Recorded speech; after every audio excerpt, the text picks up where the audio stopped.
3장 11절부터 18절입니다. 구약 성경 665쪽, 역대하 7장 11절부터 18절 말씀 봉독합니다. 솔로몬이 여호와의 전과 왕궁 건축을 마치고 솔로몬의 심중에 여호와의 전과 자기의 궁궐에 그가 이루고자 한 것을 다 형통하게 이루니라. 밤에 여호와께서 솔로몬에게 나타나사 그에게 이르시되, 내가 이미 내 기도를 듣고 이곳을 택하여 내게 제사하는 성전을 삼았으니 혹 내가 하늘을 닫고 비를 내리지 아니하거나 혹 메뚜기들에게 토산을 먹게 하거나 혹 전염병이 내 백성 가운데 유행하게 할 때에 내 이름으로 일컫는 내 백성이 그들의 악한 길에서 떠나 스스로 낮추고 기도하여 내 얼굴을 찾으면 내가 하늘에서 듣고 그들의 죄를 사하고 그들의 땅을 고칠지라. 이제 이곳에서 하는 기도에 내가 눈을 들고 귀를 기울이니 이는 내가 이미 이 성전을 택하고 거룩해 하여 내 이름을 여기에 영원히 있게 하였음이라. 내 눈과 내 마음이 항상 여기에 있으리라. 내가 만일 내 앞에서 행하기를 내 아버지 다윗이 행한 것 같이 하여 내가 내게 명령한 모든 것을 행하여 내 율례와 법규를 지키면 내가 내 나라 왕위를 견고하게 하되 전에 내가 내 아버지 다윗과 언약하기를 이스라엘을 다스릴 자가 내게서 끊어지지 아니하리라 한 대로 하리라. 아멘. 시온 찬양대 찬양으로 하나님께 영광을 돌리겠습니다.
아멘. 우리 시온 찬양대가 늘 수고 많지만 오늘 특별히 수고 많이 하셨어요. 마스크 쓰고 찬양할 수도 없고 그리고 뚝뚝 떨어져 앉을 수도 없고 그런 가운데도 큰 믿음을 가지고 은혜스러운 찬양해 주심에 대해서 진정 감사를 드립니다. 오늘 본문은 솔로몬이 성전 건축을 마치고 난 다음에 밤에 하나님이 솔로몬에게 나타나셨어요.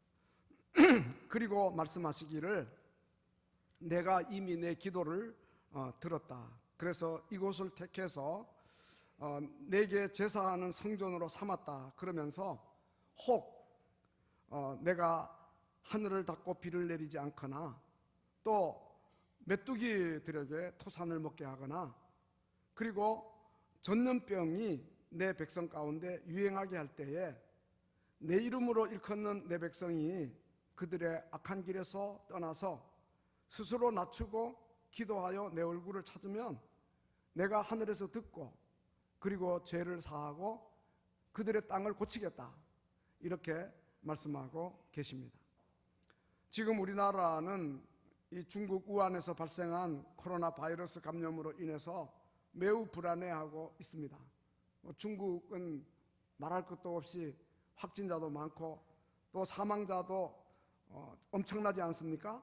근데 우리나라도 지금 확진자가 400명이 넘어서는 가운데 있어서 그 여파로 경제도 많이 어렵고 사회도 불안하고 그리고 자녀들 교육도 지금 차질을 빚고 있고 더 나아가서 교회까지도 어려움을 겪고 있어요. 성도들의 신앙생활이 위협을 지금 받고 있습니다. 이러한 때에 오늘 아침에 본문을 중심으로 설교 제목을 전염병이 유행할 때 그랬는데 사실은 그대로 옮기면은 전염병이 내 백성 가운데 유행하게 할 때 이 말입니다. 그 뜻은 뭐냐 하면은 전염병을 누가 주신다는 거예요? 하나님이 주신다는 뜻이에요. 여기 보면 내가 하늘을 닫고 비를 내리지 않거나 내가 메뚜기들에게 토산을 먹게 하거나 내가 전염병이 내 백성 가운데 유행하게 할 때 이 뜻이에요. 욥이 고난을 당했지만 사탄이 욥을 괴롭혔죠. 그렇지만 하나님의 허락을 받아가지고 다 했단 말씀이죠. 그렇다면 하나님의 뜻하신 바가 분명히 있을 거다. 하나님의 섭리가 있을 거다. 하나님의 통치 아래 모든 것이 있다고 우리는 믿으면서 그러면 전염병이 우리 가운데 유행하게 하실 때에 이때 우리 성도들이 할 일이 뭐냐? 오늘 본문을 중심해서 말씀드리며 은혜를 받고자 하는데요. 첫째는 본문 14절 보니까 내 이름으로 일컫는 내 백성이 그랬습니다. 우리를 가리켜서 하나님의 백성이라고 이야기합니다. 이런 위기에 정부 당국이 지혜롭게 대처해야 할 일이 있고 방역진과 의료진이 너무도 수고 많이 하지만 그러나 우리 성도들도 하나님의 백성으로서 할 일이 있다. 이렇게 오늘 본문은 말씀하고 있는 거예요.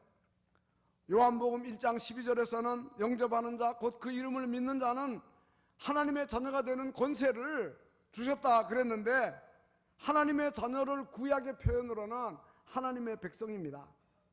예수 그리스도를 개인의 구주로 영접하여 물과 성령으로 중생하고 거듭난 하나님의 자녀, 하나님의 보호와 다스림을 받고 사는 하나님의 백성들은 할 일이 있다는 거예요.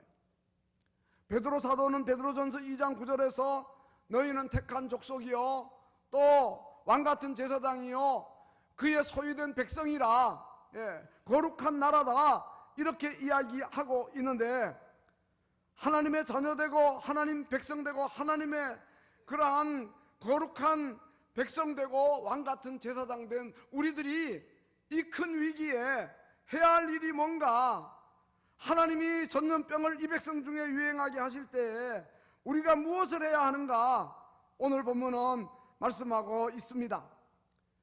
그 악한 길에서 떠나라 이렇게 말씀하고 있는 것입니다. 우리가 가지고 있는 죄에서 돌이키라는 뜻입니다.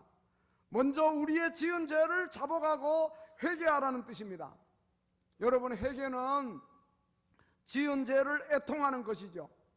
근데 애통하는 것으로 끝나지 않고, 애통은 회개의 시작이고, 그 다음에 이제 진정한 회개는 방향을 돌이켜서 하나님 앞으로 돌아오는 것을 가리키는 거예요. 그래서 베드로전서 3장 21절에서는 하나님을 향하여 선한 양심의 강구라는 말이 나오는데, 바로 그것이 회개라고 말씀드릴 수가 있겠어요. 다시 말해서 우리를 불행하게 하는 모든 죄, 하나님의 영광에서 떠나게 하는 모든 죄를 손에 붙잡고 있지 말라. 비유적으로 하면은 숯불을 갖다가 손에다 쥐고, 하나님 제발 이 숯불에 내 손이 되지 않게 해주십시오, 그렇게 기도하는 건 어리석은 거라는 거예요. 숯불을 손에서 떨어뜨려 땅에 내려야지, 그래야 뜨거운 게 사라지지. 숯불은 계속 붙들고 있으면 안 뜨겁게 해달라? 그러면 안 되죠. 다시 말하면 죄를 우리가 버리는 일이 제일 먼저 필요한 일이라는 거죠. 많은 목사님들과 중국에서 사역하고 있는, 또 그리고 있었던 그러한 선교사님들이 하시는 말씀은, 이 신종 코로나 이 바이러스가 종교 정책 시범 지역으로 기독교의 핍박을 많이 가한 그 지역에서 시작된 거, 이거 우연이 아니지 않냐. 뭔가 우리로 하여금 생각하게 하고 영적 통찰력을 갖게 하는 거 아닌가, 이렇게 말씀들을 하고 있어요. 우리나라에서도 지금 확진자가 400명 나왔다고 그러는데 70% 이상이 우리가 이단으로 지목하는 신천지 집단이에요. 그 교회 아닙니다. 신천지 뭐 교회 이렇게 나오는데, 그 사람들은 속이기 위한 거고, 장막 성전이라 그러죠. 전국에 12개 장막 성전이 있다 그래요. 예수님의 12제자를 이름을 따가지고 12지파라 그러면서, 과천의 요한지파, 대구에 이번에 일어난 다데오 지파 뭐 이러면서 이제 그들이 그 이단 활동을 하고 있는데, 지금 12개의 모든 그 장막 성전 집회 장소가 폐쇄당한 가운데 있죠. 그런데 이 일이 결코 우연이 아니라는 거예요. 이 신천지 이 사이비 이단의 교주가 이만인데 나이가 89세입니다. 근데 그 따르는 추종자들은 그가 죽지 않는다고 믿고 있어요. 지금도 그가 죽으면은 기성교회로 돌아오겠다는 사람들이 많아요. 이 교주의 고향이 또 청도입니다. 그래서 많은 사람들이 그곳을 성지라고 해서 그 태어난 곳을 순례하는 사람들이 관광버스를 타고 이제 다니고 있다 이 말이에요. 그리고 그 병원에서 그 형이 이제 죽어서 그 31일부터 2월 2일까지 장례를 치렀는데, 많은 조문객이 운집해가지고 집단 감염이 발생한 거 아닌가, 이러한 추측을 지금 정부에서도 하고 있지 않습니까? 그런데 이번 그 인터넷에 들어가 보면요, 신천지 이만희의 내연의 척 김남희가 신천지의 내부 비리를 폭로한 내용이 나오는데요, 너무도 끔찍스러워요. 그러면서도 이만희는 자기 신도들에게 SNS를 통해서 편지하기를, 이번 일은 신천지가 아주 급성장하고 있으니까 마귀가 시기해가지고 지금 이렇게 하는 거다, 이런 엉뚱한 이야기를 하고 있는데요, 이러한 자들에 대해서 하나님께서 이제 심판하신다고 말하지 않을 수가 없다 이 말이에요. 근데 중요한 것은 이만희 그 신천지 이단만 죄가 있느냐 이 말이에요. 그리고 중국 그 지도부에만 죄가 있느냐 이 말이에요. 우리에게는 이제 의로움만 있느냐 그 말이죠. 우리는 이러한 일들을 통해서 영적인 통찰력을 갖고 예수님의 말씀에 귀를 기울여야죠. 누가복음 13장 4절 5절에서 실로암에서 망대가 무너져 18명이 죽었는데 그 사람들이 예루살렘에 있는 사람보다 더 죄가 많아 그러냐? 아니다는 거죠. 너희도 만일 회개하지 아니하면 이와 같이 망하리라, 이렇게 말씀하고 있으니 우리는 이 모든 일들을 통해서 하나님의 뜻하신 바가 뭔가, 인간의 죄악에 대해서 하나님이 진노하심을 깨달아 아는 우리가 되어야 한다는 거죠. 중국만 죄가 있는 게 아니고, 또 불신자에게만 죄가 있는 것이 아니고, 뭐 신천지 이단에게만 죄가 있는 게 아니고, 이번 일을 통해서 요한계시록에 나오는 이 시대를 향한 하나님의 경고의 나팔 소리를 들을 수 있어야 된다는 거죠. 여러분, 우리나라도 죄가 얼마나 넘쳐나고 있습니까? 얼마나 우리나라가 폐역합니까? 지금 결혼이 신성한데 왜 간통죄를 우리나라가 폐지합니까? 그리고 생명이 얼마나 하나님이 주신 존중한 건데 낙태죄를 합법화시킵니까? 일남일녀의 신성한 결혼 제도를 왜 파괴하고, 국가인권위원회는 소수자 인권을 내세우면서 동성애를 왜 합법화시킵니까?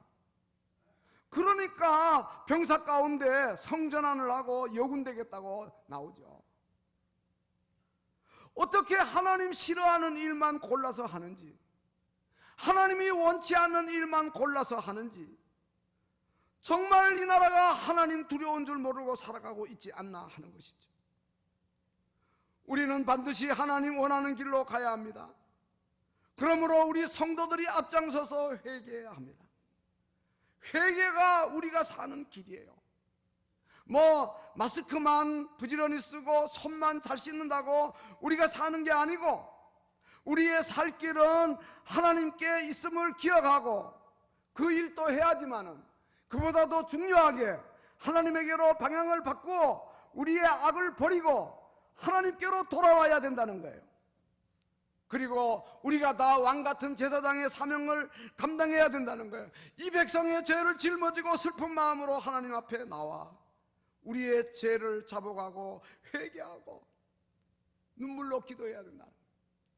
그런 의미에서 교단에서 실시하고 있는 두일의 새벽 금식 기도도 어디에 있든지 꼭 실행하면서 하나님의 긍휼과 자비를 구해야 할 줄로 믿습니다. 우리는 지금 요한계시록에 나오는 마지막 날 하나님의 심판의 경고인 종말의 징조를 여러 곳에서 보고 있어요. 여러분, 중국 우한에서 시작된 코로나 바이러스뿐만 아닙니다. 아프리카에서는 메뚜기가 8,000마리가 떼를 이루어가지고 아프리카를 휩쓸고 있는데, 하루에 사람 35,000명이 먹을 걸 메뚜기들이 다 그 떼들이 먹어치운다는 거예요. 호주에서는 6개월 동안 산불이 일어나서 꺼지지 않고 있고요. 그리고 홍수가 또 일어나고요. 야구공만한 우박이 떨어져 사람들이 다치고요. 이걸 우리가 우연이라고만 보겠느냐 이 말이에요. 요한계시록 9장 20절 21절을 보면 사람들이 손으로 행한 일을 회개하지 않고, 그리고 귀신을 섬기고 보거나 듣거나 다니거나 하지 못하는 금, 은, 동, 목석의 우상 앞에 절하고, 살인을 저지르고 복수를 하고 음행을 하고 도둑질을 하면서 회개하지 않는다는 거예요. 하나님께서 이제 이러한 일에 대해서 심판하시는 것을 우리가 영적인 안목을 가지고 볼 수 있어야 되겠다는 거예요. 호주에서 국회의원들이 동성애법을 통과시켰어. 하나님의 창조 질서를 파괴하는 큰 죄를 지은 거예요. 남자끼리 결혼해도 여자끼리 결혼해도 무방하다. 차별금지법이 통과되어 목사님들이 강단에서 동성애의 죄를 언급할 수 없게 되었어요. 나라의 국기에다가는 십자가를 번듯이 그려놓고 그런 법을 통과시켰으니 얼마나 안타까운 일입니까? 영적 안목으로 세상을 보는 믿음의 눈이 열리고, 그리고 하나님의 뜻을 분별하는 영적인 통찰력 지혜를 우리가 다 가져야 할 줄로 믿습니다. 그러므로 우리가 악에서 돌이켜 하나님께로 나아가야 되는데, 하나님께로 나아가는 방법이 뭐냐? 그것은 바로 말씀으로 돌아오는 거예요. 말씀 안에 우리가 거해야 되는 거예요. 다윗은 시편 119편 11절에서 내가 주께 범죄하지 아니하려 하여 주의 말씀을 내 마음에 두었나이다 그랬습니다. 주님의 말씀이 우리 마음 가운데 있으면 우리가 죄 짓는 것을 두려워하게 되는 거예요. 그러나 주님의 말씀이 우리 마음에 없으니까 죄를 지으면서도 양심의 가책을 안 느끼는 거예요. 이번 3월부터 시행되는 큐티에도 많이 참석하시기를 바랍니다. 우리 지금 주일학교에서는 유초등부, 중고등부, 청년부까지 모든 교육부사가 참여하기로 했어요. 우리 장년부에서도 장로님들 비롯해서 권사님들, 안수집사님들, 남녀 서리집사님들, 일반 교우들까지 모두 참여하실 수 있기를 바랍니다. 오늘이 마감하는 날이에요. 서양 격언에 이런 말이 있어요.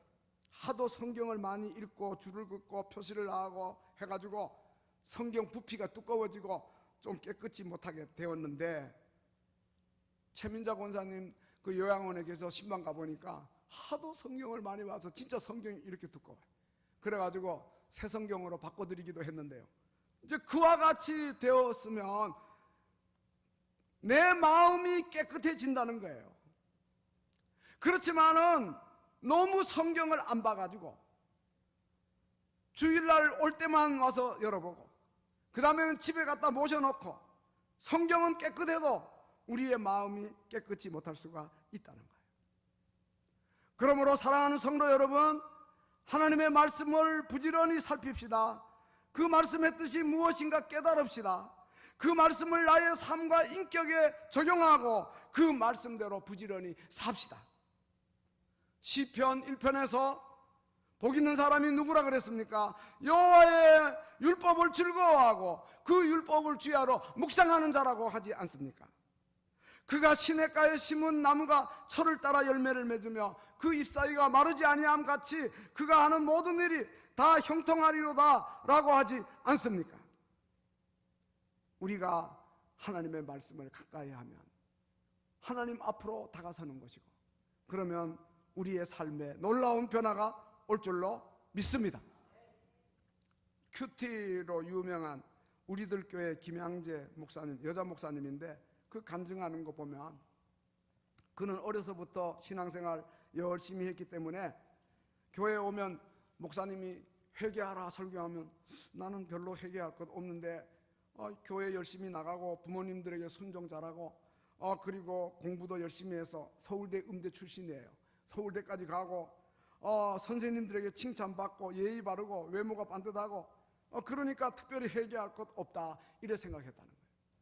근데 결혼을 하고 얼마 안 돼요. 갑작스럽게 남편이 세상을 떠난 다음에 그가 하는 일은 성경을 가까이 하고 성경을 깊이 묵상하게 되었다는 거예요. 근데 성경을 깊이 묵상하니까 자기의 죄가 자꾸 보이는 거예요. 그동안은 초등학교도 안 나온 자기 시어머니가 아니 서울대 음대 나온 자기를 구박하니까 시어머니에게 그 불만과 원망이 생겼는데, 근데 말씀을 보니까 그것이 자기의 교만이다 하는 걸 깨닫게 되었다는 거예요. 그래서 스스로 자기의 교만의 죄를 성경을 통해서 깨닫고 성경을 묵상하면서 마음을 여니까 이 자기 시어머니가 자기를 구박하는 것이 하나님이 자기를 겸손하게 하려고, 교만한 자기를 회개시키려고 그렇게 하는구나, 그런 생각이 들었다는 거예요. 그동안 우리 시어머니가 내 죄 때문에 수고를 너무 많이 하셨구나, 이런 생각을 하게 되니까 그 다음부터는 시어머니가 미워 보이지 않고 더 잘 해주어야겠다, 그런 생각을 갖게 되었다. 하나님의 말씀을 통해서 생각을 바꾸니까 가정의 행복이 가득하게 되었다는 거죠. 여러분, 그렇습니다. 우리가 말씀으로 돌아가야 합니다. 말씀을 통해서 하나님을 인격적으로 만나야 합니다. 전염병 재난으로 어려움을 겪는 우리들이 악한 길에서 떠나 말씀을 통해 하나님 앞으로 나아가는 삶의 방향을 바꾸는 이런 은혜가 우리 모두에게 있으시기를 주님의 이름으로 축원합니다. 그리고 오늘 14절 말씀입니다. 첫째는 악한 길에서 떠나야 하지만 그 다음은 스스로 낮추고 기도하여 내 얼굴을 구하라, 이렇게 말씀하고 있습니다. 스스로 낮추고 기도하여, 겸손하라는 말이죠. 우리가 하나님 앞에 서면은요, 정말 잘난 것도 없고 완전한 것도 없고 부족한 것뿐이에요. 허물과 죄, 추한 것밖에 드러나지 않아요. 근데 우리가 하나님 앞에 안 서니까 내가 잘난 것 같고 똑똑한 것 같고 다른 사람들 업신여기고 무시하고 그러는 거예요. 우리가 하나님 앞에 겸손히 서서 스스로 자기를 낮추자는 거예요. 하나님의 사람 아브라함이 자기 조카 롯이 살던 소돔 고모라를 불로 심판하지 않기를 위해서 기도할 때 뭐라 그럽니까? 티끌 같은 나라도 죽게 구합니다. 자기를 가리켜서 티끌이라고 했어요. 다윗도 하나님 앞에 설 때마다 기도하기를 여호와여 내가 누구이고 무엇이길래 나를 여기까지 이르게 하셨나이까? 겸손하게 고백했어요. 여러분 스스로 자신을 낮추어야 할 줄로 믿습니다. 그리고 하나님의 얼굴을 찾아야 되겠어요. 기도가 뭡니까? 하나님의 얼굴을 찾는 거예요. 기도는 하나님을 만나는 시간이에요. 그냥 눈 감고 또 뭐 독백이나 하고 한탄만 하는 게 기도가 아니에요. 내 영혼이 주님 앞에 정직하게 그 얼굴을 맞대야 하는 거예요. 그래서 15절에 내가 눈을 들고 귀를 기울이고 이렇게 말씀하고 있어요. 그러니까 기도가 뭐예요? 우리가 기도하면 하나님이 우리와 눈을 맞추시는 거고, 우리가 기도하면 하나님이 우리의 기도에 귀를 기울이시는 거다. 그러므로 우리 간절하게 그리고 꾸준하게 기도하는 우리들이 되어서 정말 하나님께서 우리의 연약함을 동정해 주시고 긍휼과 자비를 베푸시고 때를 따라 돕는 은혜를 나타내시어서 우리의 기도가 하나님의 은혜의 보좌 앞에 다 상달되는 이러한 복을 받아 누리는 우리 모두가 다 되어야 할 줄로 믿습니다. 여러분 6.25 동란 때 북한이 남침을 했죠. 그래서 얼마나 많은 사람들이 희생당하고 피를 흘리고 지금도 많은 사람들이 이산가족이 되어서 고통을 당하고 있는데 6.25 전쟁이 일어나고 몇 주 만에 부산까지 우리나라 정부가 내려갔어요. 그때 장로님이신 이승만 장로님 대통령은 유엔군의 한국 참전을 위해서 한국교회에 간절한 기도 요청을 했어요. 한국교회 대표들이여, 지금 이 주간이 우리 민족 생사가 결정되는 중요한 주간입니다. 모든 교회는 기도해 주시기를 바랍니다. 그래가지고 부산에 있는 교회들 다 교인들이 교회 나와서 아침이고 낮이고 저녁이고 무릎 꿇고 엎드려서 기도하기 시작합니다. 부산으로 피난 온 피난민들도 초량교회에 모여서 울며 목을 놓아 죄를 잡아가고 간절하게 기도합니다. 그때 한국 그 전쟁에 유엔군이 참전하는 결정을 하기 위해서 그 유엔 총회가 뉴욕에서 모였는데 다른 데서는 그게 다 통과가 되었어요. 근데 마지막 관문이 유엔 안전보장이사회예요. 상임이사 5개국인데 그 중에 한 나라라도 비토하면은 거부권 행사로 의해서 결정이 안 되는 거예요. 그런데 거부권을 행사할 수 있는 나라가 어디냐? 소련이에요. 왜 그래요? 북한 그 김일성 소련의 도움을 받아 남침 전쟁을 일으켰거든요. 그러니까 소련 대표가 찬성할 리가 없다 이 말이에요. 그때 이승만 대통령의 부탁을 받은 한국교회가 하나님 앞에 간절하게 기도하니까 그 기도가 상달되었어. 당시에 소련의 외상이 비신스키인데 이 사람이 유엔 총회에 참석했다가 상임이사국 결정하는 그 순간에는 참석을 안 했어요. 뭐 개인 일이 있어가지고 늦어서 늦게 도착했다는 말도 있고, 또 이 사람이 국제법 박사인데 당시에 그 미국 국무장관 돌레스하고 세계를 양분하는데 주도적인 역할을 했던 유명 인사라 그래요. 근데 자기가 생각하기에 자기를 아주 위대하게 보고 내가 좀 늦게 가면 회의가 좀 늦어지지, 이런 생각을 하고 이제 있었는데 착각이죠. 그래서 늦게 오는 바람에 결정이 된 거죠. 이렇게 된 모든 것이 한국교회 성도들의 기도를 들어주신 살아계신 하나님, 전능하신 하나님의 통치와 섭리라고 하지 않을 수가 없는 거예요. 그래서 유엔군 참전이 결정되고 그 결과로 오늘 남한만이라도 자유대한민국이 되었고, 아니면 남북한이 전부 다 공산화될 뻔하였다는 말씀이죠. 여러분, 이제 우리가 분명히 알아야 되겠습니다. 하나님의 백성된 우리들, 악한 길에서 떠나고 스스로 낮추고 기도하면서 하나님의 얼굴을 찾고 그와 같이 하면 하나님께서 세 가지 축복을 이제 약속하고 있는데, 하늘에서 그 기도를 들으시겠다. 그리고 죄를 사해 주시겠다. 그리고 그들의 땅을 고쳐주시겠다. 이렇게 약속하고 있는 것입니다. 그렇습니다. 이 땅의 운명이 우리나라 대통령에게 있는 거 아니고, 미국의 대통령이나 중국의 주석에게 있는 거 아니고, 전능하신 우리 하나님 손에 있는 줄로 믿습니다. 그러므로 하나님께서 이 땅을 고쳐주셔야 될 줄로 압니다. 우리 그리스도인들이 간절하게 기도할 때 하나님께서 이 땅을 고쳐주실 겁니다.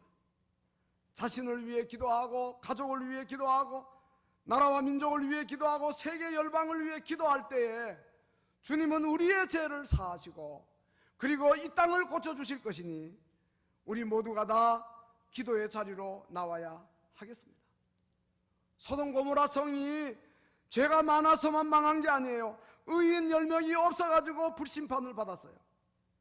우리가 하나님 앞에 나와서 간절하게 기도하면 하나님이 우리의 교육도 고쳐주시고, 정치도 고쳐주시고, 노사 문제도 고쳐주시고, 경제 구조도 고쳐주실 거예요.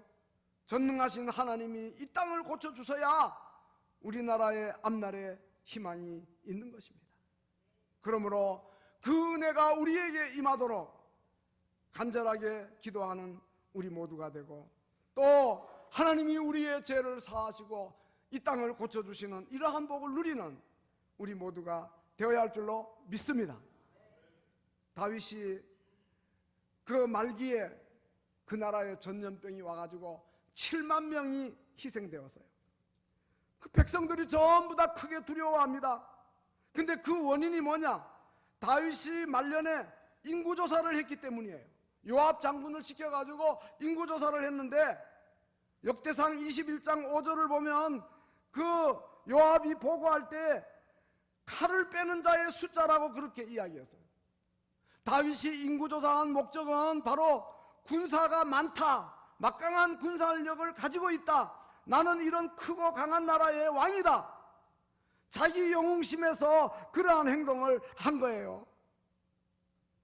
결국은 이제 하나님께서 진노하셔서 전염병을 보내신 거죠.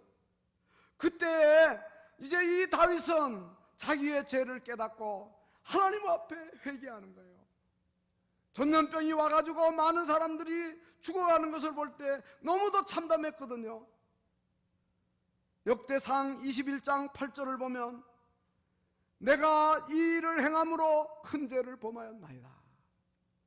이제 간구함나니 종의 죄를 용서하여 주옵소서. 내가 심히 미련하게 행한 나이다 하면서 회개의 기도를 올렸어요. 그리고 그는 또 기도하기를 굵은 배를 입고 얼굴을 땅에 대고 엎드려서 명령하여 백성을 계수하게 한 자가 내가 아닙니까? 범죄하고 이 일을 악을 행한 자는 바로 납니다. 이 양떼가 무엇을 행하였나이까? 청하건대 나의 하나님 여호와여, 주의 손으로 나와 내 집을 치실지언정 주의 백성에게 재앙을 내리지 마옵소서. 그렇게 간절하게 기도할 때에 드디어 전염병 재난이 멈추어진 것을 보게 됩니다. 다윗은 그 일로 인해 하나님 앞에 겸손하게 되었고, 그 다음부터는 하나님을 자랑할지언정 자기를 자랑하지 않았어요. 시편 20편 7절에서는 이렇게 이야기하고 있습니다. 사람들은 말을 의지하고 또 병거를 의지하지만 우리는 여호와 하나님의 이름을 자랑하겠다, 그렇게 이야기하고 또 이제 하나님만 높이는 자가 되었다, 이 말씀이죠. 하나님께서 고난을 주신 것은 다 뜻하신 바가 있는 거예요. 호세아 선지자는 호세아 6장 1절에서 우리가 여호와께로 돌아가자, 여호와께서 우리를 찢으셨으나 도로 낫게 하고 우리를 치셨으나 싸매어 주실 것이라 하였어요. 시편 119편 71절에서는 고난당한 것이 내게 유익이라, 이로 인하여 내가 주의 윤례를 배우게 되었나이다 하였습니다. 혹 전염병이 내 백성 가운데 유행하게 할 때 하나님의 백성들이 해야 할 일을 우리에게 밝혀주고 있는데, 우리 모두가 악을 버리고 하나님께로 돌아오고 스스로 자기를 낮추고 하나님의 얼굴을 구하면서 간절히 기도하고, 그래서 하나님께서 우리의 기도에 응답하시고, 그리고 이제 하나님께서 우리의 죄를 사해 주시고 이 땅을 고쳐주시는 귀한 은혜가 있을 수 있도록 이 모든 일에 우리가 마음과 뜻과 정성을 다하여 참여하는 복된 성도들이 다 되시기를 주님의 이름으로 축원합니다. 기도하시겠습니다. 하나님, 이 땅에 전염